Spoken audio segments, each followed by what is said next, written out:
پیش خدمت ہے ایک نیا ناول دستے بے طلب میں پھول، جس کی مصنفہ ہیں عفت سحر طاہر۔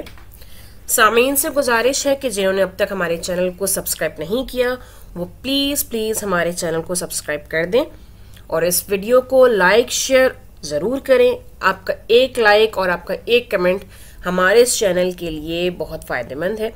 بیل آئیکن پہ کلک ضرور کریں تاکہ ہماری نئی اپلوڈ ہونے والی ویڈیوز آپ تک پہنچ سکیں۔ دستے بے طلب میں پھول از عفت سحر طاہر، یہ کہانی ہے حویلی کے سسٹم پہ، حویلی میں ہونے والے معصوم بیٹیوں پہ ظلم و جبر کی، اور کس طرح حویلی کی ایک بیٹی اس ظلم سے، اس جبر سے نجات حاصل کرتی ہے۔ آغاز کرتے ہیں۔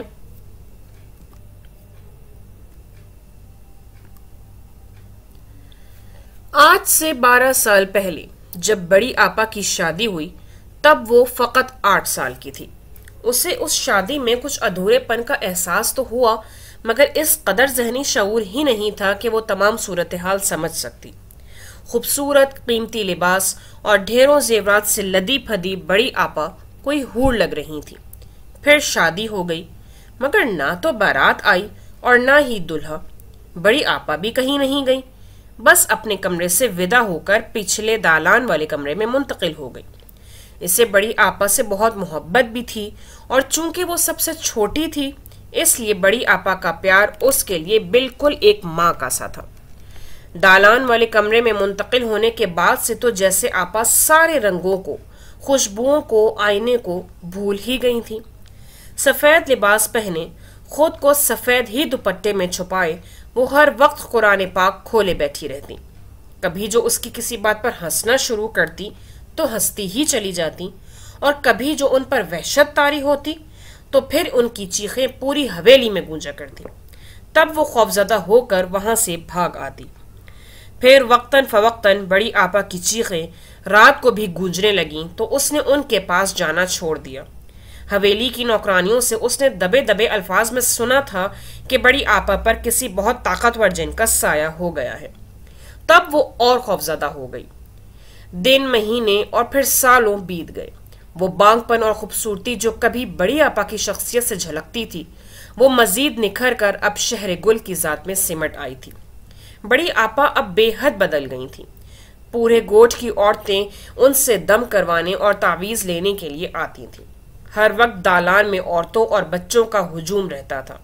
وہ اب اللہ والی کے نام سے مشہور ہو گئی تھی، اور شہر گل اسے اب آپا سے بالکل بھی ڈر نہیں لگتا تھا، کیونکہ زندگی کے دوسرے عشرے میں قدم رکھنے تک اسے حویلی کے تمام قوانین اور اصول ازبر ہو چکے تھے۔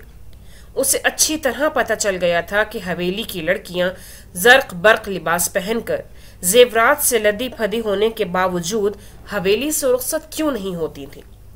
اسے یہ بھی پتہ چل گیا تھا کہ ان لڑکیوں کے دلہا اور باراتیں کیوں نہیں آتی، اور یہ آگہی اسے سناٹوں میں دھکیل گئی تھی۔ یہ بہت پہلے کی بات تھی۔ اس نے کتنے اشتیاق سے اماں بی سے اجازت لی تھی آمنہ کی بہن کی بارات میں جانے کے لیے، مگر انہوں نے اسے جھڑک دیا۔ خبردار جو ان کمی کمین لوگوں میں جانے کا نام بھی لیا تو تھوڑی دیر کے لیے اماں بی، کل اپنے مائیوں پر بھی نہیں جانے دیا۔ اس نے ضد کی تو وہ ماتھے پر ہاتھ مار کر غصے سے بولی، اتنا تو مجھے ان تینوں نے مل کر تنگ نہیں کیا جتنا اکیلی تو کرتی ہے شہر گل۔ اماں بی، میری ساری سہیلیاں جائیں گی، بس تھوڑی دیر کو اماں بی۔ وہ ان سے لپٹ گئی، مگر بابا سائیں کی اجازت کے بغیر ایک سانس بھی نہ لینے والی اماں بھلا اتنا بڑا فیصلہ کیسے کر سکتی تھی۔ تب ہی سب سے بڑے ادا فیروز کسی کام سے وہاں آئے تو اس کی ضد دیکھ کر ٹھٹک گئے۔ بڑے لاڈ ہو رہے ہیں اماں بی سے، خیریت تو ہے نا؟ ادا دیکھے نا، اماں بھی مجھے بارات دیکھنے نہیں جانے دے رہی۔ وہ فوراً منہ بسوڑنے لگی۔ ادا فیروز اس کی بات بہت کم ٹالتے تھے، اس لیے اسے امید کی ایک کرن نظر آئی تھی۔ کس کی شادی ہے؟ وہ بھویں اچکا کر پوچھنے لگے تو اس نے فر بتا دیا، میری سہیلی ہے نا آمنہ، اس کی بڑی بہن ہے، آج بارات ہے۔ تو جاؤ نا، کس نے روکا ہے تمہیں؟ ادا فیروز کے اس قدر آسانی سے مان جانے پر وہ حیران تھی۔ اماں بھی گھبرا گئی۔ پر تمہارے بابا سائیں، انہوں نے سمجھانا چاہا۔ دیوار پر ٹنگی رائفل اتارتے ہوئے وہ پلٹے۔ انہوں نے ہی کہا ہے، ساتھ میں نگار بھی جائے گی۔ ادا فیروز نے اپنی دوسرے نمبر والی بیوی کا نام لیتے ہوئے کہا، پھر ساتھ ہی ان کی حیرانی دور کرنے کے لیے وضاحت بھی کر دی۔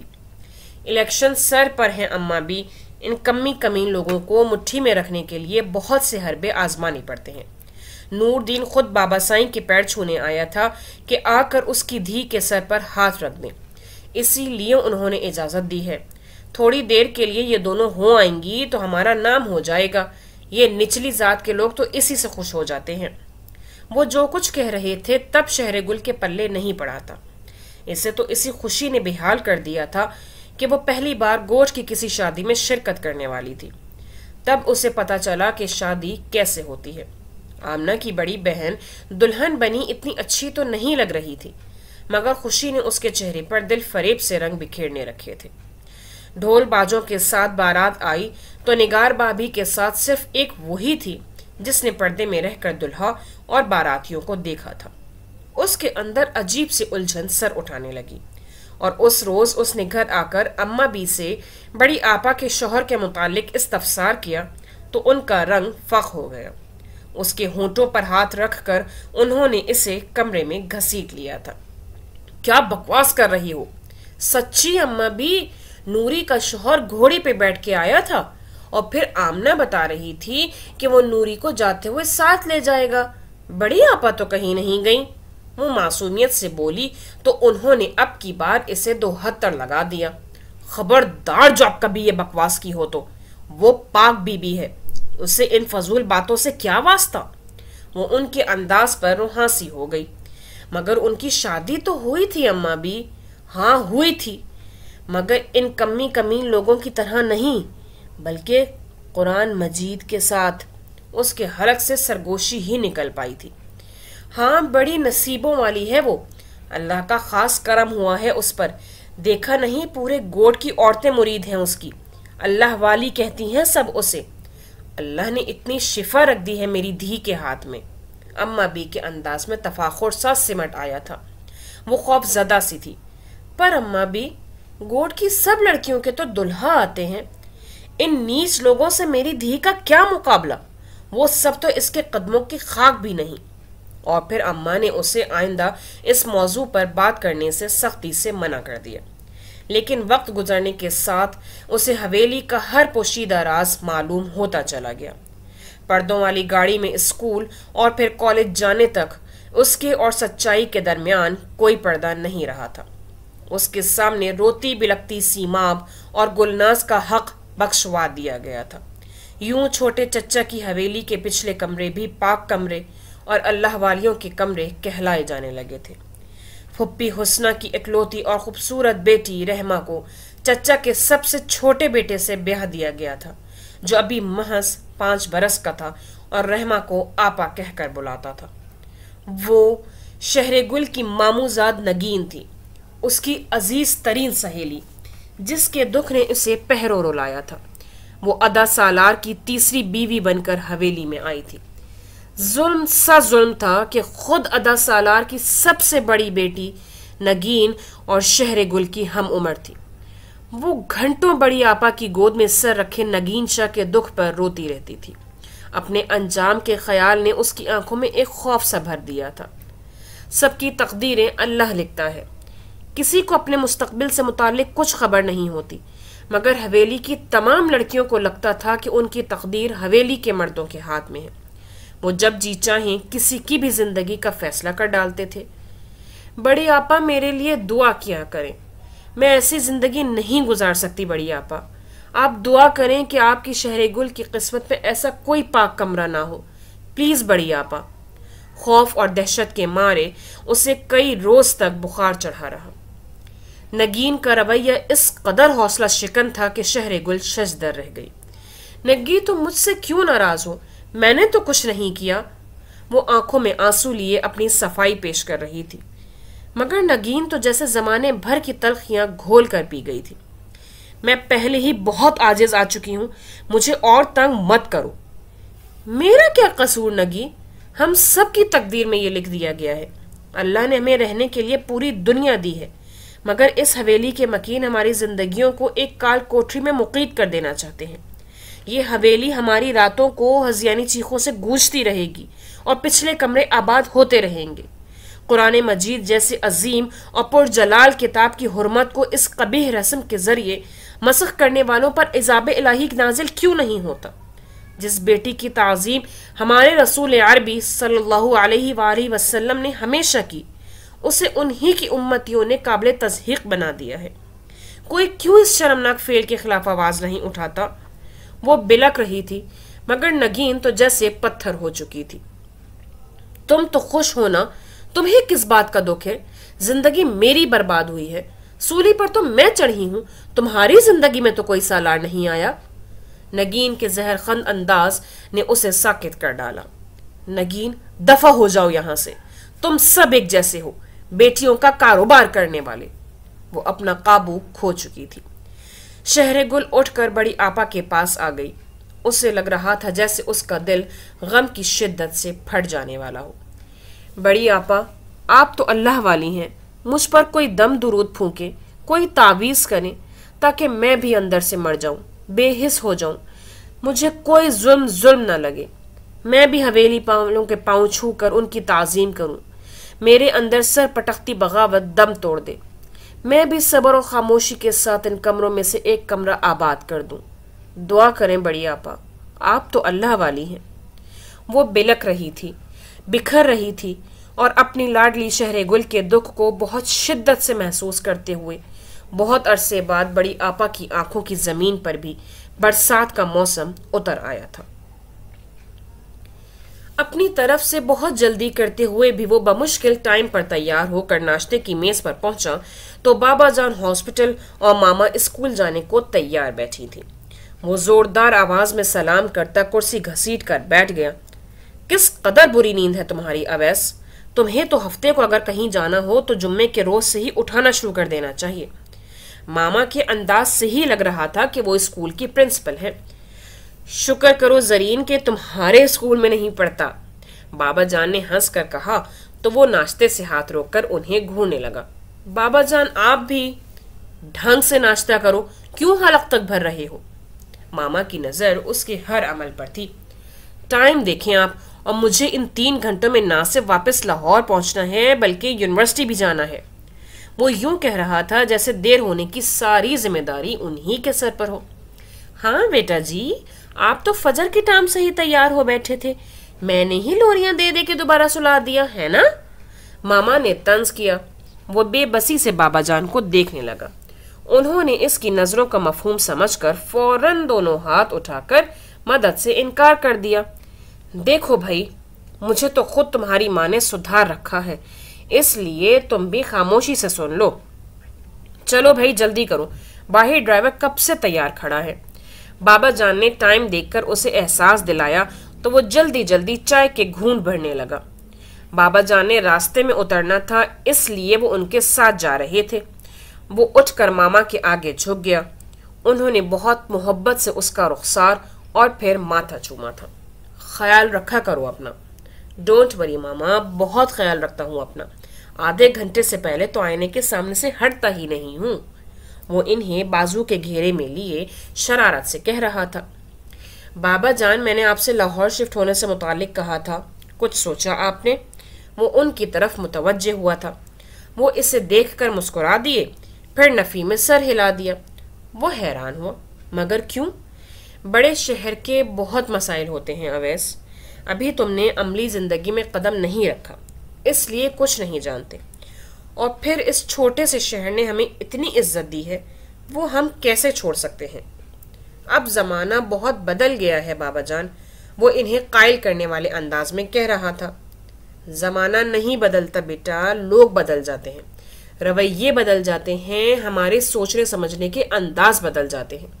یہ تو فقط ایک محاورہ سا بن گیا ہے کہ زمانہ بدل گیا ہے، ورنہ زمانہ تو لوگوں سے مل کر بنتا ہے، اور ہم لوگ تو بالکل وہی ہیں جو آج سے کئی سال پہلے تھے، وہ طمانیت سے کہہ رہے تھے۔ پھر بھی بابا جان، وہاں سہولتیں بہت ہیں، ترقی کے چانسز بہت ہیں۔ سہولتیں تو آپ کہیں بھی بنا سکتے ہیں بیٹا، اگر بڑی بڑی فیکٹریاں اور کارخانے صرف بڑے شہروں میں لگانے کے بجائے ان چھوٹے شہروں میں لگا دیے جائیں تو سوچو بے روزگار نوجوانوں کو کتنی سہولت ہو جائے گی۔ اگر تم جیسے نوجوان تعلیم مکمل کرنے کے بعد ان شہروں میں جاب کریں تو کیوں نہ یہ شہر بھی ترقی کرے، مگر یہاں تو یہ حال ہے کہ نہ ٹیچرز پورے ہوتے ہیں اور ہاسپٹلز میں ڈاکٹرز۔ یہ تو ہے، وہ متفق ہوا تھا۔ انہیں ایک دم سے یاد آیا، تم سے میں نے ذکر کیا تھا نا آدھا گلزار کا، تایا جان کا؟ جی ہاں، استفہامیہ انداز میں پوچھتے پوچھتے اسے یاد آ گیا تھا، میری ان سے فون پر بات ہوئی تھی۔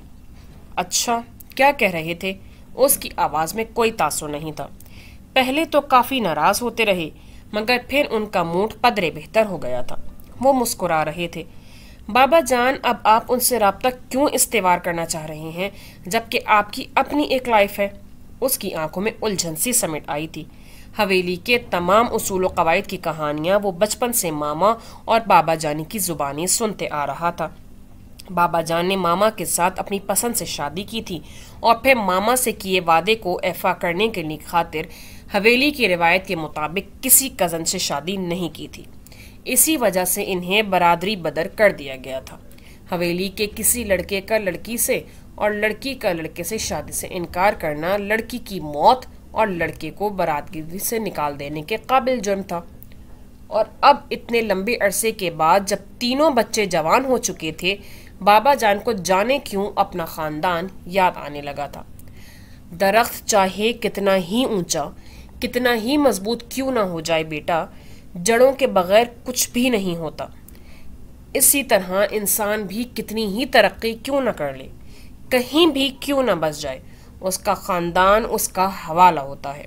اس کے بغیر آپ کچھ نہیں ہوتے۔ اور پھر اختلاف رائے اپنی جگہ، اگر مل بیٹھنے اور رنجشیں دور کرنے کا موقع مل رہا ہے تو پھر کیوں بے جا انا دکھائی جائے؟ محبتوں کے آگے جھک جانے میں ہی بڑائی ہوتی ہے۔ وہ اپنے مخصوص دوستانہ انداز میں اسے سمجھا رہے تھے۔ وہ ہنسنے لگا۔ پھنسا نہ دیجیے گا بابا جان، یہ نہ ہو وہاں جا کر کوئی اور ہی چکر پڑ جائے، ماما تو قیامت کھڑی کر دیں گی۔ اس کی اس بات سمجھ کر وہ بھی ہنس دیے۔ اب ایسا کچھ نہیں ہو سکتا مائی کڈ، جب ہو سکتا تھا تب ہم نے کچھ نہیں ہونے دیا۔ میری منگیتر مجھ سے آدھی عمر کی بھی نہیں تھی، بالکل بچی تھی۔ وہی تو کہہ رہا ہوں، اب تو وہ بڑی ہو گئی ہوں گی۔ وہ سر کھجاتے ہوئے بدستور شرارتی انداز میں بولا تو وہ مسکراہٹ دباتے ہوئے تعصب سے سر ہلانے لگے۔ تب ہی ڈرائیور نے ہاسپٹل کے سامنے گاڑی روک دی تو وہ اس کی پیشانی چوم کر ہمیشہ کی طرح اسے اپنا خیال رکھنے کا کہتے ہوئے نیچے اتر گئے۔ غلام محمد، اب ذرا گاڑی کو اڑانا شروع کر دو، جب تک میں سو کر اٹھوں ہمیں لاہور کی حدود میں ہونا چاہیے۔ وہ ڈرائیور کو تنبیہ کرتے ہوئے نشست پر نیم دراز ہو گیا۔ سونے میں تو اسے ہمیشہ چند لمحے ہی لگتے تھے، اور واقعی جب ڈرائیور نے اسے جگایا تو وہ نہ صرف لاہور کی حدود میں داخل ہو چکے تھے بلکہ اب ڈرائیور اس کے ارادے بھی پوچھ رہا تھا۔ اس نے جمائی روکتے ہوئے رسٹ واچ پر نگاہ دوڑائی، پھر کچھ سوچ کر سستی سے بولا، فلیٹ کی طرف چلو یار، یونیورسٹی کل سہی۔ اگلے 15 منٹ کی ڈرائیو کے بعد وہ خوبصورت بلڈنگ کے پارکنگ لاٹ میں موجود تھے۔ غلام محمد نے پھرتی سے دروازہ کھول کر اس کا بیگ نکالا تو وہ اسے ہاتھ کے اشارے سے روکتا باہر نکل آیا۔ بس کافی ہے غلام محمد، تم یہ رکھو۔ اس نے والیٹ نکال کر اس میں سے 200 روپے نکال کر اس کو تھمائے۔ راستے میں چائے وغیرہ پی لینا۔ بیگ مضبوطی سے تھامے وہ لفٹ کی جانب بڑھ گیا۔ دوسری منزل تک پہنچتے لفٹ سے نکل کر فلیٹ میں داخل ہونے تک وہ ایک مؤثر تقریر تیار کر رہا تھا جو کہ یونیورسٹی پہنچ کر دوستوں سے اس کی جان بخشی کر سکتی، کیونکہ وہ 4-5 دنوں کا کہہ کر پورے 2 ہفتوں بعد لوٹا تھا، اور ساری فساد کی جڑ تو اویس کو سائڈ ٹیبل پر پڑا خاموش موبائل فون لگ رہا تھا۔ جاتے ہوئے ہمیشہ کی طرح وہ کچھ اتنی افراتفری میں نکلا تھا کہ موبائل وہیں دھرا رہ گیا۔ ستم یہ کہ سب فرینڈز کے پاس فقط موبائل نمبر ہی تھا، گھر کا فون نمبر دینے کی کبھی ضرورت ہی محسوس نہیں ہوئی۔ اس نے سب سے پہلے موبائل فون چارجنگ کے لیے لگایا اور پھر سفر کی تکان اور سستی دور کرنے کے لیے بیگ میں سے کپڑے نکال کر باتھ روم میں گھس گیا۔ تیرا یوں روٹھنا اس موسم گل میں کیا بتلائیں کہ ہم سے دل فگاروں کی بڑی تکلیف دیتا ہے۔ تیرا یوں روٹھنا ہمدم کہاں تک ٹھیک ہے، ابھی تو عشق پہ اپنے بس ایک بہار گزری ہے۔ ابھی سے روٹھ جانا یوں تیرا کیا معنی رکھتا ہے، ابھی تو کتاب زیست کے بہت اوراق خالی ہیں۔ انہیں رنگوں سے بھرنا ہے یہ ساری خواہشیں دل کی، خدارا جان بھی جاؤ، چلو اب مان بھی جاؤ۔ ہونٹوں کی تراش میں مسکراہٹ دبائے اس کا معافی نامہ سنتے سنتے بے اختیار روما ہنس دی تھی۔ تھینکس گاڈ، پورے 2 ہفتوں کی محنت ٹھکانے لگی، اتنی مشکلوں سے یاد کیا تھا یہ سارا۔ وہ گہری سانس لیتے ہوئے طمانینت سے بولا تو روما نے اسے گھورا۔ زہر لگ رہے ہو اس وقت اویس شاہ، اور تم شہد، اس نے شرارت سے کہا تو روما کو اپنی سنجیدگی برقرار رکھنا محال ہونے لگا۔ تمہیں ذرا بھی خیال نہیں آیا کہ میں یہاں کتنی پریشان ہوں گی؟ اگر موبائل یہاں بھول ہی گئے تھے تو وہاں سے فون کر لیتے۔ وہ واقعی خفا تھی، اسی لیے تو پچھلے آدھے گھنٹے کی محنت کے بعد بھی مان نہیں رہی تھی، اور اویس شاہ وضاحتیں کر کر کے نڈھال ہو رہا تھا۔ ایمان سے رومی، جب کبھی میرے گھر جاؤ گی نا تو دیکھنا وہاں جا کر کچھ بھی یاد نہیں رہتا۔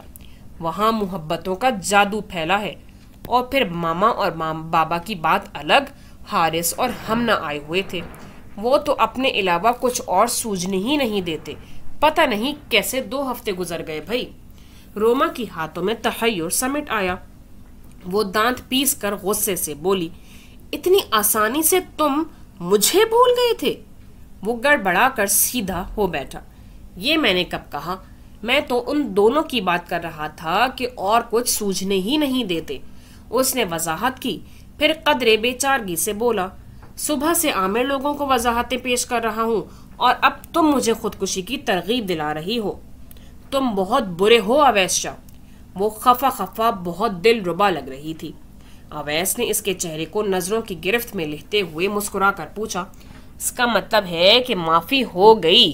دل تو نہیں چاہ رہا، مگر وہ تیکھی نظروں سے اسے دیکھتے ہوئے رک سی گئی۔ یہی آزمائشوں تو محبتوں کو مضبوط کرتی ہیں رومی، تھوڑا بہت جدائی ہونا چاہیے۔ وہ شرارت کے موڈ میں تھا، اور چاہے میرا ہارٹ فیل ہو جائے۔ وہ خفگی سے اسے دیکھ کر بولی، ہر ایک چیز بدل جاتی ہے عشق کا موسم آنے تک، راتیں پاگل کر دیتی ہیں، دن دیوانے ہو جاتے ہیں۔ بکواس، آزمائش شرط ہے۔ نگین کو اپنے کمرے میں داخل ہوتے دیکھ کر اسے تحیر کے ساتھ ساتھ خوشی بھی ہوئی۔ خدا کا شکر ہے نگی کہ تمہیں بھی میری یاد آئی، شکوہ آمیز لہجے میں کہتے وہ اس کو بازو سے تھامے اپنے پلنگ پر لے آئی۔ بھائی، ایک خوشخبری تھی، میں نے سوچا کہ میں خود تمہیں بتاؤں۔ اس کی بات سے قطع نظر شہر گل کو اس کے لہجے کی کھنک بہت اچھی لگی تھی۔ یہی نگین پہلے چڑیا کی طرح چہکتی پھرتی تھی، مگر اب جب سے وہ اس حویلی میں بیاہ کر آئی تھی، اس کی تمام چہچہاہٹ کھو گئی تھی۔ تمہاری پڑھائی تو ختم ہو چکی، اب یہ سب کیوں بکھیرے رکھتی ہو؟ وہ بستر پر پھیلی کتابوں کی طرف اشارہ کرتے ہوئے پوچھ رہی تھی۔ پڑھائی ختم ہوئی ہے، شوق تو نہیں؟ وہ مسکرا کر کہتے ہوئے کتابیں سمیٹنے لگی۔ اس نے بہت شاندار نمبروں سے BA کا امتحان پاس کر لیا تھا، اب مزید پڑھنے کی اجازت تو نہیں تھی، اس لیے مجبوراً وہ خود ہی کتابیں منگوا کر پڑھتی رہتی تھی۔ اب ان کتابوں کو چھوڑو اور کچھ سلائی کٹائی کا کام سیکھو، وہ مشورہ دے رہی تھی۔ شہر گل حیرت سے اسے دیکھنے لگی۔ وہ کیوں؟ بھائی، اپنے شوہر کا کام عورت کو خود کرنے چاہیے نا۔ نگین کے کہنے پہ وہ استجاب سے بولی، کیا مطلب؟ مطلب یہ کہ تمہارا شوہر پیدا ہونے والا ہے۔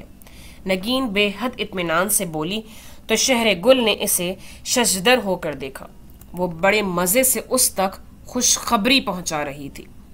اب بس 1.5 ماہ ہی رہ گئے ہیں تمہاری بات پکی ہونے میں۔ سب کو یقین ہے کہ زرمینا چچی کے گھر اس دفعہ بیٹا ہی ہوگا، اور تو کوئی ہے نہیں۔ بابا سائی نے اماں بی سے کہہ دیا ہے کہ تیاریاں کر رکھیں۔ اسی لیے میں کہہ رہی ہوں کہ کچھ سینا پرونا سیکھ لو، تاکہ مننے سے دولہا میاں کے کرتے پجامے ہی سی سکو۔ یہ کیا بکواس ہے نگی؟ بمشکل وہ بول پائی تھی۔ ارے، میں تمہیں اتنی بڑی خوشخبری سنا رہی ہوں اور تم ناراض ہو رہی ہو؟ وہ حیران ہونے کی اداکاری کر رہی تھی۔ شہر گل کا جی چاہا کہ اس کے چہرے پہ تھپڑوں کی بارش کر دے۔ خاموش ہو جاؤ، ایسا کبھی نہیں ہو سکتا، وہ ہذیانی انداز میں چیخ اٹھی۔ ہاں، وہ استہزائیہ انداز میں ہنسی۔ واقعی ایسا کیسے ہو سکتا ہے؟ بھلا آج تک کبھی اس حویلی میں ایسے گھٹیا کام ہوئے ہیں؟ پلیز ایسی باتیں مت کرو، وہ اس کا ہاتھ تھام کر منت بھرے انداز میں کہتے ہوئے رو دی۔ اگر میرے خاموش رہنے سے حویلی کے رواج بدلتے ہیں تو تم بسد شوق مجھے قتل کر سکتی ہو، وہ لاپرواہی سے کہتی اسے بے حد ظالم لگ رہی تھی۔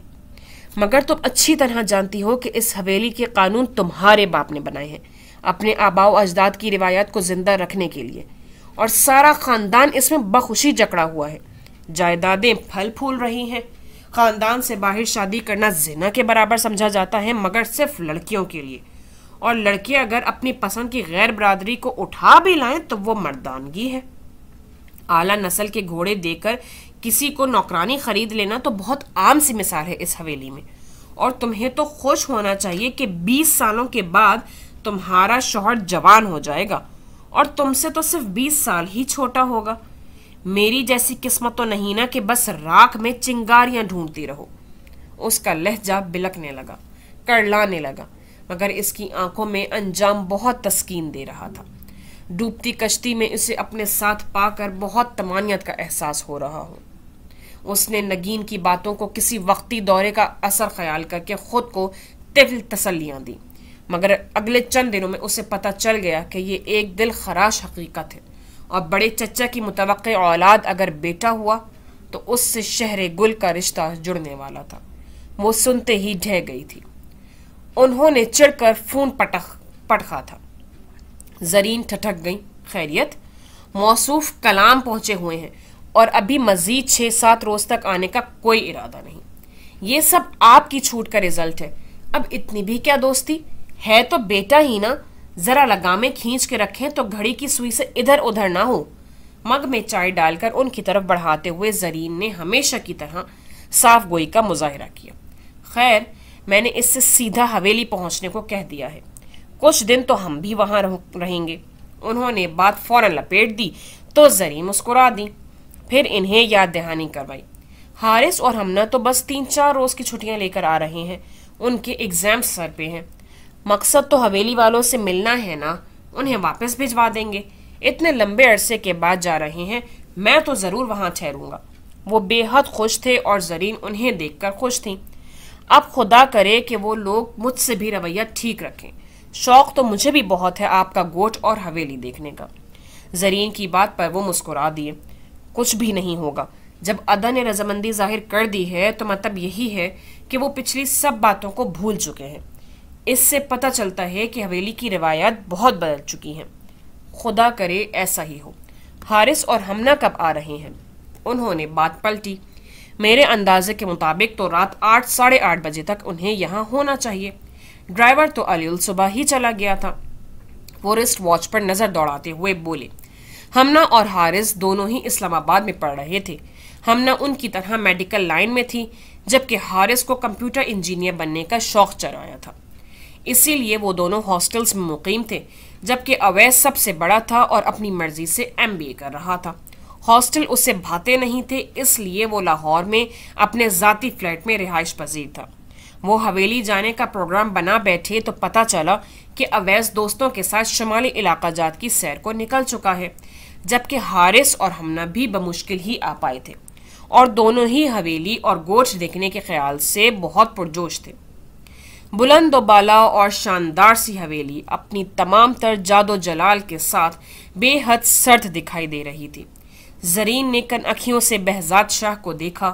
ان کی مسرت چہرے کے ہر تاثر سے جھلک رہی تھی، اور ان کے کہنے کے مطابق واقعی ان کا استقبال بہت گرم جوشی سے کیا گیا تھا۔ زرین اور ہمنا زنان خانے میں پہنچا دی گئیں، جبکہ بہزاد شاہ اور حارث مردانے میں چلے گئے۔ لمحوں میں اجنبیت کی دیواریں گرتی چلی گئیں۔ بہزاد شاہ جب حویلی چھوڑ کر گئے تھے، تب سے اب تک ایک نسل جوان ہو چکی تھی۔ تمام چہرے نئے تھے۔ وہ بہت محبت اور بھیگی آنکھوں کے ساتھ اپنے قد سے اونچے بھانجوں اور بھتیجوں سے مل رہے تھے۔ اویس شاہ میں شوٹ کر دوں گی کسی روز تمہیں۔ وہ جب بہت غصے میں ہوتی تو اویس کو یوں ہی مخاطب کرتی تھی۔ اویس والیٹ پینٹ کی جیب میں ٹھونستا اس کی طرف پلٹا اور باہیں کھول کر شرارت سے بولا، کسی روز کیوں؟ نیک کام میں دیر نہیں کرنا چاہیے۔ چند لمحوں تک وہ اسے یوں ہی گھورتی رہی جیسے آنکھوں سے برسٹ مارنے کا ارادہ ہو، پھر گرنے سے انداز میں کرسی پر بیٹھ گئی۔ اچھی کوشش تھی، خاصی قاتلانہ ادا تھی، بندہ جان سے بھی گزر سکتا تھا۔ وہ اسے سراہ رہا تھا۔ لبوں کی تراش میں دبی مسکراہٹ روما کو تپانے لگی۔ زہر لگ رہے ہو اس وقت۔ وہ ہنستے ہوئے بیگ کی زپ بند کرنے کے بعد الماری کی طرف بڑھا اور اس کے لیے خریدی ہوئی کتنی ہی سوغاتیں لا کر اس کے سامنے ڈھیر کر دی۔ خوبصورت اونی ٹوپی، گرم شال، امیٹیشن جیولری اور ڈھیروں ایسی ہی علم غلم اشیاء کے ساتھ ساتھ سویٹس اور چاکلیٹ کے پیکٹ، ایک خوبصورت سا سفید ٹیڈی بیئر بھی تھا۔ وہ ان سب چیزوں کو ہاتھ لگائے بغیر یوں ہی چہرہ موڑے بیٹھی رہی۔ تب وہ گہری سانس لے کر اس کے سامنے پنجوں کے بل بیٹھ گیا۔ صرف ایک ہفتے کی بات ہے رومی، اگر بابا جان کی ناراضگی کا ڈر نہ ہوتا تو کبھی نہ جاتا، یقین کرو۔ تم اب بالکل بھی یقین کے قابل نہیں رہے۔ ابھی 15 دن آوارہ گردی میں گزار کے آئے ہو اور اب گوڑ جانے کو تیار بیٹھے ہو۔ It's not fair. وہ واقعی غصے میں تھی۔ کتنے ہی دنوں سے اس کے ساتھ ڈھنگ سے بات نہیں ہو پا رہی تھی اور اب جب لوٹا تھا تو آتے ہی نئے سفر کی تیاری پکڑے بیٹھا تھا۔ ناراض مت ہوا کرو، یہ چاندنی کھلی کھلی چمک تمہارے رنگ کی، یہ سردیوں کی دھوپ سی تپش تمہارے روپ کی، اوپر سے یاسیت کا رنگ ہمیں تو کچھ جچا نہیں، لبوں پہ مسکراہٹیں سجاؤ، خوش رہا کرو، ناراض مت ہوا کرو۔ وہ بڑے ناقدانہ انداز میں اس کے تاثرات کا تجزیہ کرتا ہوا کہہ رہا تھا۔ وہ ہمیشہ کی طرح مسحور ہونے لگی۔ کس قدر اچھا لگتا تھا اس کا یوں خوبصورت لہجے اور جادو اثر لفظوں سے منانا۔ لمحوں میں وہ دل کو چھو جاتا تھا، دھڑکنیں منتشر کر جاتا تھا، اور تب روما خود کو بہت مجبور پاتی تھی اس سے ناراضگی ختم کرنے پر۔ اور اگر تم ایک ہفتے میں لا لوٹے تو جو چور کی سزا، وہ فوراً بولا تھا۔ تم اچھی طرح جانتے ہو کہ آج کل چور پکڑے نہیں جاتے، سزا کا تو سوال ہی پیدا نہیں ہوتا۔ روما نے اس کی لائی ہوئی چیزوں کا جائزہ لیتے ہوئے کہا تو وہ ہنسنے لگا، پھر وہ یاد آنے پر اس کی طرف متوجہ ہوئی۔ اویس، وہاں تو ابھی بھی وہی سسٹم ہے نا لڑکیوں کی شادیوں کا؟ پتہ نہیں، وہ شانے اچکا کر کہتا اس کے سامنے کرسی گھسیٹ کر بیٹھ گیا۔ تم ذرا دھیان سے رہنا، یہ نہ ہو کوئی تمہارے جوڑ کی بھی انہوں نے سنبھال رکھی ہو۔ اس کے مذاق اڑانے والے انداز پر اویس نے اسے گھورا۔ بددعا دے رہی ہو؟ نہیں، میں تو دعا دے رہی ہوں، وہ معصومیت سے بولی، پھر ہنسنے لگی۔ مائے جے فیلو، وہاں ناپ تول کی شادیاں کم ہی ہوتی ہیں۔ بابا جان بتاتے ہیں کہ قسمت ہی سے اگر کوئی ہم عمر شریک سفر مل جائے تو مل جائے، ورنہ زیادہ تر تو بے جوڑ شادیاں ہی ہوتی ہیں۔ اویس نے اسے حقیقت بتائی تو وہ محفوظ ہونے والے انداز میں بولی، یعنی اگر واپسی پر تمہارے ساتھ کوئی نانی دادی ٹائپ کی خاتون ہو تو میں اسے مسز اویس شاہ سمجھ سکتی ہوں۔ لڑکی، اگر اس میں میرا نقصان نہ ہوتا تو میں اب تک تمہیں عالم بالا پہنچا چکا ہوتا۔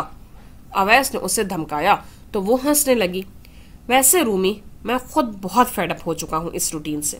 تم سے بہت سی باتیں کرنا ہے، بہت کچھ شیئر کرنا ہے، بس یہ آخری چکر ہے، اس کے بعد میں شہر سے ہلنے والا نہیں ہوں۔ وہ سنجیدگی سے کہہ رہا تھا۔ میں بھی تمہیں مس کروں گی، وہ ہلکی سی مسکراہٹ کے ساتھ بولی، پھر اس سے جلدی واپس آنے کا وعدہ لینے لگی۔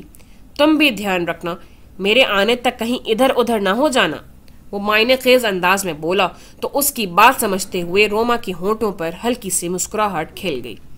میں بہت فیئر کھیلنے کی عادی ہوں اویس، تم اچھی طرح جانتے ہو کہ جس روز ہمارے درمیان کوئی تیسرا آ گیا، ہم دونوں کا رشتہ اسی روز ختم ہو جائے گا۔ کوئی میری طرح تمہیں سوچے، دیکھے یا چھوئے، میں برداشت نہیں کر سکتی۔ میں اگر صرف تمہاری ہوں تو تمہیں بھی صرف میرا ہی ہونا ہوگا۔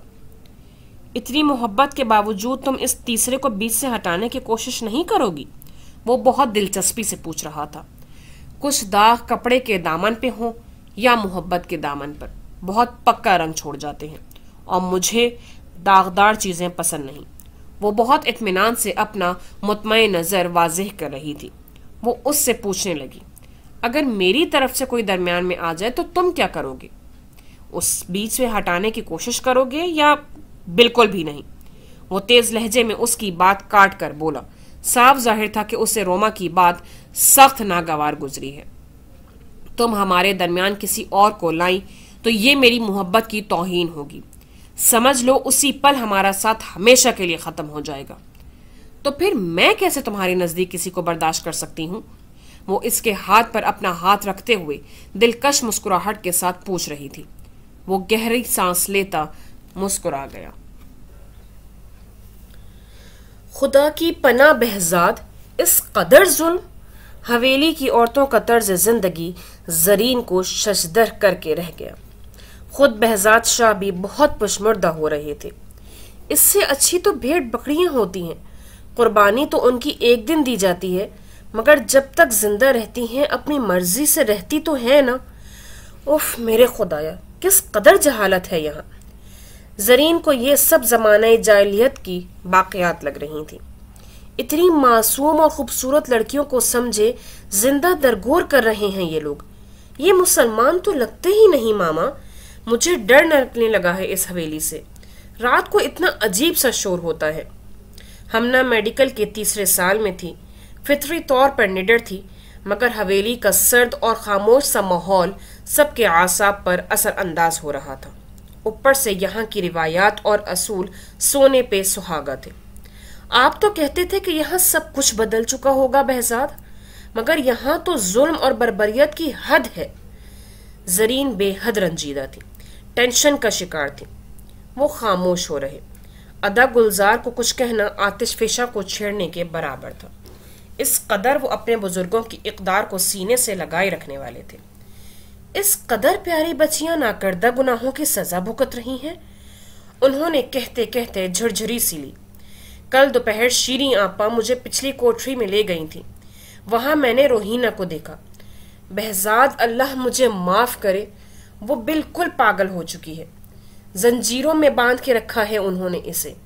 وہ ان سے نظریں چرا گئے، مگر زرین واقعی افسردہ تھی۔ اس سے اچھا تھا کہ آپ اس سے شادی کر لیتے بہزاد۔ آپ کو اچھی طرح معلوم تھا کہ اسے کیا سزا ملے گی آپ کے اس عمل کی۔ دماغ تو خراب نہیں ہو گیا تمہارا؟ میں اس سے شادی کیسے کر سکتا تھا؟ بالکل بچی تھی وہ تب۔ وہ سخت ناگواری سے بولے۔ آپ اسے ساتھ لے جاتے، بعد میں اس کی کسی اچھی جگہ پر شادی کرا دیتے۔ بہت سے طریقے ہو سکتے تھے۔ یہاں سے کون سا کسی نے اس کی خبر گیری کو جانا تھا؟ مگر ہم نے تب یہ سب کچھ سوچا ہی کب تھا؟ اب ان سب باتوں کا کیا فائدہ ہے ماما؟ گزرے وقت کا تو کوئی واپس نہیں لا سکتا۔ ہاں، اب اگر آپ کچھ کر سکتی ہیں تو کر کے اپنے ضمیر کا بوجھ کم کر لیں۔ ہمنا نے بہت سنجیدگی سے کہا تھا۔ اب تو کچھ بھی نہیں ہو سکتا ہمنا، اور ہم لوگ کر بھی کیا سکتے ہیں؟ زرین تو ویسے بھی بہت حساس تھی، ذرا سی بات بھی دنوں تک ذہن پر سوار رکھتی تھی۔ اس قدر ظلم اور انسانیت سے عاری سلوک کیسے دیکھ اور برداشت کر سکتی تھی؟ مجھے تو بیچاری شہر گل پر ترس آ رہا ہے۔ ادا گلزار میں تو ذرا بھی انسانیت نہیں ہے۔ بیٹی نہ سہی، انسان ہی سمجھ کے ذرا عقل سے کام لے لے۔ جوان لڑکی کا رشتہ اس بچے سے طے کر رکھا ہے جو ابھی پیدا بھی نہیں ہوا۔ میں نے بات کی تو کہنے لگے عورت کو اور چاہیے ہی کیا ہوتا ہے؟ عیش و آرام، دھن دولت، اور پھر 15-20 سال کے بعد شوہر بھی جوان ہو ہی جائے گا۔ یعنی عورت ان کے نزدیک فالتو ایک بالکل جذبات و احساسات سے عاری مخلوق ہے، جس کی زندگی صرف کھانا پینا اور سونا ہے۔ اس بیچ عزت و تکریم کا تو سوال ہی پیدا نہیں ہوتا۔ قسم سے ماما، یہاں ہر قبیح اور گھٹیا رسم موجود ہے۔ میری تو سمجھ میں نہیں آتا کہ بیٹیوں کو زندہ دفنانا کیوں بھول گئے ہیں یہ لوگ۔ ہمنا بھی سخت برگشتہ تھی۔ یہ بھی اسی عمل کی شکل ہے بیٹا۔ پاک کمرے بھرے پڑے ہیں ایسی بیٹیوں سے جو زندہ دفنائی جا چکی ہیں، جن کے لیے وہ کمرے ہی زندگی ہیں اور وہی موت بھی ہیں۔ زرین نے دکھ سے بوجھل لہجے میں کہا تو بہزاد شاہ امید بھری نظروں سے انہیں دیکھنے لگے۔ میرے دل پر بہت بوجھ ہے روہینہ کا انجام دیکھ کر۔ اگر تم چاہو تو ہم اس کی تلافی کی ایک کوشش کر سکتے ہیں۔ کیا مطلب؟ زرین نہ سمجھنے والے انداز میں انہیں دیکھنے لگی۔ شہر گل کو بچا کر مگر کیسے؟ ہمارے کہنے پر تو آپ کے ادب گلزار اپنی بات سے منحرف ہونے سے رہے، اتنے نیک تو نہیں ہیں۔ زرین کے لہجے میں تلخی کھلی ہوئی تھی۔ ہم شہر گل کو یہاں سے لے جا بھی تو سکتے ہیں، ان سے پہلے ہمنا نے پرجوش انداز میں حل پیش کیا۔ یہاں سے کوئی لڑکی تب ہی باہر جاتی ہے جب اس کی کہیں شادی ہو جائے یا پھر جنازے کی صورت میں۔ بہزاد شاہ نے گہری سانس لی تو وہ جھرجھری لہ کر رہ گئی۔ آپ کیا کہہ رہے تھے؟ زرین نے انہیں بغور دیکھا۔ اتنی پیاری اور پڑھی لکھی بچی ہے شہر گل، اگر تم کہو تو ادا سے اویس کے لیے اس کے رشتے کی بات کر لوں۔ یہ کیسے ہو سکتا ہے بہزاد؟ آپ اچھی طرح جانتے ہیں کہ اویس ہم سے روما کے متعلق بات کر چکا ہے۔ زرین حیرت سے انہیں دیکھنے لگی۔ روما کو تو بہت سے رشتے مل سکتے ہیں زرین، مگر گل کے لیے تو اویس ہی واحد سہارا ہے۔ تم نے گل کی حالت دیکھی ہے؟ خوف سے نچڑ کر رہ گئی ہے۔ اور سوچو اگر گلباز شاہ کے ہاں بیٹا ہی پیدا ہو گیا تو کیا ہوگا؟ ایک اور روہینہ زنجیروں میں جکڑی پاگل پن کا شکار ہو جائے گی۔ ہمارے ہاتھ میں ابھی وقت ہے زرین، ہم چاہیں تو بہت کچھ کر سکتے ہیں۔ اللہ نے ہمیں ایک موقع دیا ہے اپنے ضمیر کا بوجھ اتارنے کا۔ ہم روہینہ کو تو نہیں بچا سکے، مگر شہر گل کو تو محفوظ کر سکتے ہیں نا؟ مگر بابا جان، اویس بھائی روما آپی کو بہت پسند کرتے ہیں، وہ کبھی بھی راضی نہیں ہوں گے۔ ہمنا نے غیر جانبدارانہ رائے دی تھی۔ یہ سب وقتی باتیں ہیں بیٹا، اور پھر گل میں کس بات کی کمی ہے؟ لاکھوں میں ایک ہے، تعلیمی ریکارڈ دیکھو تو حیران رہ جاؤ، اس قدر اچھی ہے وہ پڑھائی میں۔ ان کے لہجے میں بھتیجی کے لیے پیار جھلک رہا تھا، مگر زرین کشمکش میں گھری ہوئی تھی۔ اویس کی روما میں دلچسپی ان سے چھپی ہوئی نہیں تھی۔ وہ دونوں پچھلے 3 سالوں سے ایک دوسرے کے بہترین دوست تھے، اور اویس بہت دوستانہ انداز میں روما کو شریک زندگی بنانے کا ارادہ ظاہر کر چکا تھا۔ وہ تو ٹھیک ہے، لیکن اویس کبھی نہیں مانے گا۔ تو لوگ خود کو تیار کر لو، اویس کو میں منا لوں گا۔ مگر بابا، یہ اویس بھائی کے کرنے کا فیصلہ ہے۔ ہمنا نے احتجاج کیا تو وہ تلخی سے بولے، ہم بس مانتے ہی نہیں، ورنہ حقیقت تو یہ ہے کہ ان سب رسموں میں ہمارا بھی بہت بڑا حصہ ہوتا ہے۔ ہمارا اس میں کیا قصور ہے بھلا؟ ایک ایسی لڑکی اس سسٹم کا شکار ہو جائے گی جسے بچانے کا اللہ ہمیں موقع دے رہا ہے۔ وہ تعصب سے پر لہجے میں بولے، لیکن یہ اس کے اپنے والدین کا فیصلہ ہے۔ وہ بولی، ہم اسے بچا سکتے ہیں، مان لو اس حقیقت کو۔ اگر اویس اس سے شادی کر لے تو کیا وہ لڑکی بچ نہیں سکتی؟ کیا ہم ایک زندگی کو بچا نہیں لیں گے؟ یہ تو اویس بھائی پہ ڈیپینڈ کرتا ہے بابا جان۔ وہ مدھم پڑ گئی۔ اس سے پہلے یہ ہم پہ ڈیپینڈ کرتا ہے ہمنا۔ کسی سے کوئی بات منوانے سے پہلے اپنے ویوز کلیئر کرنے پڑتے ہیں، تب ہی کامیابی مقدر بنتی ہے۔ اور اگر اویس نہ مانا تو؟ زرین نے انہیں دیکھا تو وہ رسان سے بولے، پہلے تم لوگ تو مان لو کہ ہمیں ایک زندگی کی حفاظت کرنی ہے، اسے ایک بیہودہ اور قبیح رسم کا شکار ہونے سے بچانا ہے، پھر سب کچھ ہو سکتا ہے۔ ہمارے مان لینے سے کیا ہوگا؟ وہ ان سے نظریں چرا گئیں۔ جب ہم خود کسی بات کی حقیقت کو دل و دماغ کی آمادگی سے تسلیم کر لیں تو ہمارے دلائل میں بہت پختگی آ جاتی ہے، اور کسی دوسرے کو سمجھانا بہت آسان ہو جاتا ہے۔ لیکن اگر اپنے ہی دل و دماغ متفق نہ ہو تو پھر دوسرے کا انکار بہت جلد ہمیں اپنے فیصلے سے ڈگمگا دیتا ہے۔ تم سب سے پہلے مجھے یہ بتاؤ، کیا تم گل کو بچانا چاہتی ہو؟ وہ بے حد سنجیدہ تھے۔ گہری سانس لے کر زرین نے اسبات میں سر ہلا دیا۔ تو پھر یہ فیصلہ ناگزیر ہے زرین، اسے بچانے کا اور کوئی طریقہ نہیں ہے۔ ویسے اویس بھائی کو بھی اعتراض تو نہیں ہونا چاہیے۔ گل آپی میں کوئی کمی، کوئی خامی نہیں ہے جس کو بنیاد بنا کر وہ اعتراض کریں۔ ہمنا نے جھجکتے ہوئے رائے دی تھی۔ شام کو اویس بھی وہاں پہنچ چکا تھا۔ حویلی کی شان و شوقت دیکھ کر وہ بھی بہت مرعوب ہوا تھا، تاہم وہ حویلی کے رسم و رواج سے اچھی طرح واقف تھا۔ مزید حارث اور ہمنا اسے رات کو ساری کہانیاں سنا چکے تھے۔ تھینکس گاڈ کہ بابا جان یہاں سے بھاگ گئے تھے۔ وہ کانوں کو ہاتھ لگا رہا تھا۔ ہمنا خاموشی سے اسے دیکھنے لگی۔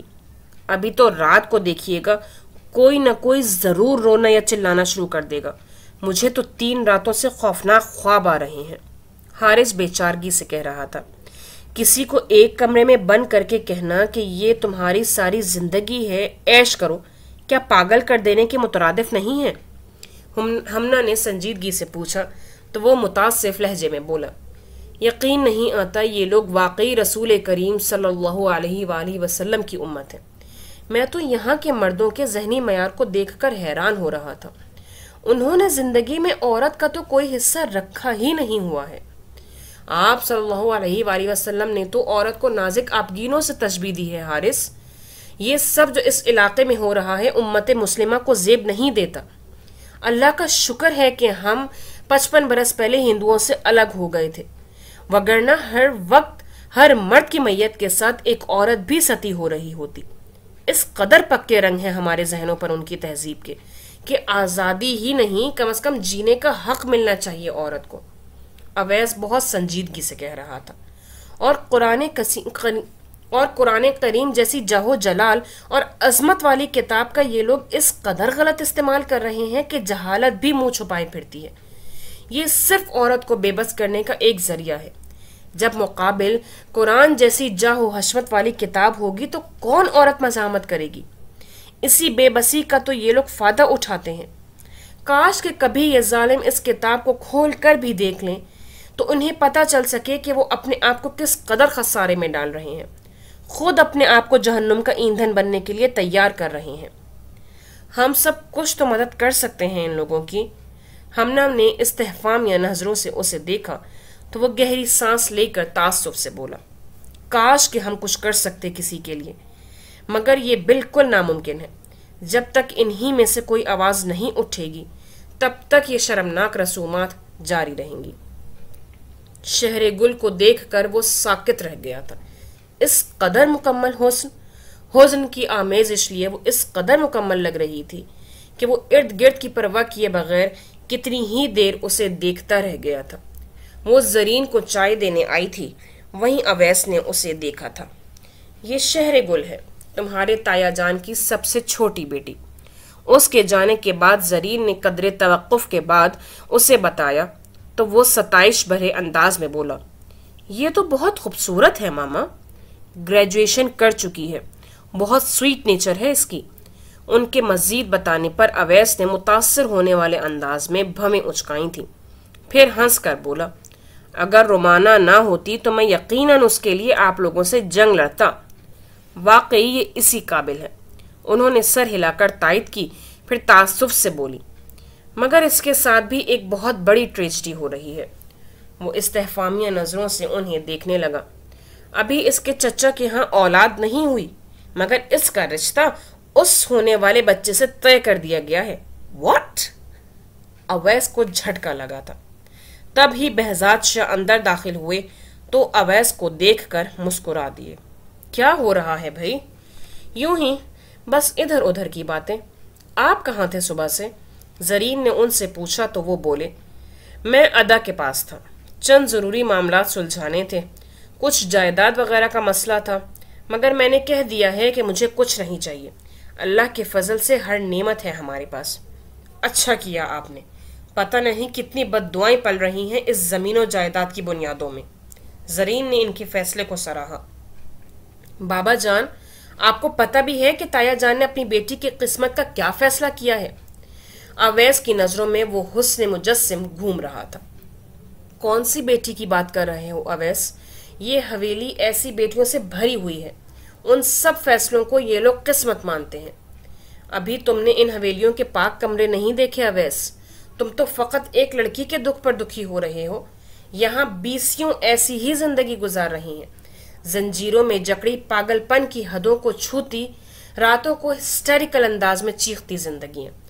ذرا سوچو، ہم دیکھ کر ڈپریس ہو رہے ہیں تو ان بیچاریوں کا کیا حال ہوتا ہوگا۔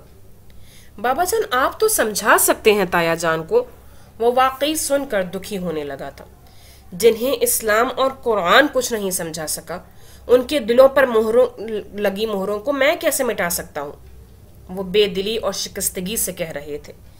بہرحال یہ انسانیت سوز حرکت ہے بابا جان، اور نہایت شرمناک بھی۔ واقعی پھر شہر گل کو اس قبیح فعل سے بچانا تو ثواب کا کام ہوگا نا؟ انہوں نے پوچھا تو اٹل لہجے میں بولا، بالکل بابا جان، یہ کوئی زمانہ جاہلیت تو نہیں ہے کہ سب راضی برضا جا کر بیٹی کو ریت میں دفن کر آئیں۔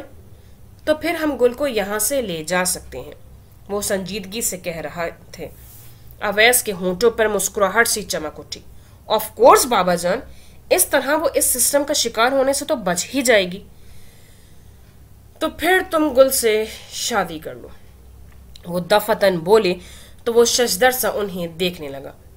میں جب سے یہاں آیا ہوں چین سے سو نہیں پایا اویس، روہینہ کی مظلومیت اور بے بسی میرے سینے پر ہاتھ مارنے لگتی ہے۔